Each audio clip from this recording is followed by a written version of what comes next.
எங்க தீரடா இப்படி பேசுறது ராஜபாவா அக்கா சுந்தரியோட லாஸ்ட் டே காயிருக்கு உன்னோட ஹேர் ஸ்டைல நான் மிஸ் பண்ணுவேன். இது சன்ல புது சீரியல் ரொம்ப பிஸி ஆயிட்டா தெரியுமா? என்ன எவ்வளவு ஒரு இதுல ஸ்டொமக் பர்ன்ல பேசுறான் பாரு. ஏய் நல்லா இருக்கேன்னு வாழ்த்துக்கள் சொல்றா. நீங்க என்ன அதுல நான் பாசிட்டிவ் ஒரு மாதிரி இன்னசென்ட் லயாவா?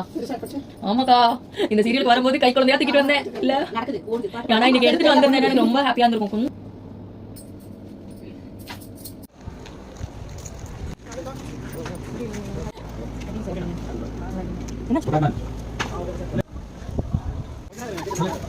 கண்டுபிடிச்சிட்டீங்களா?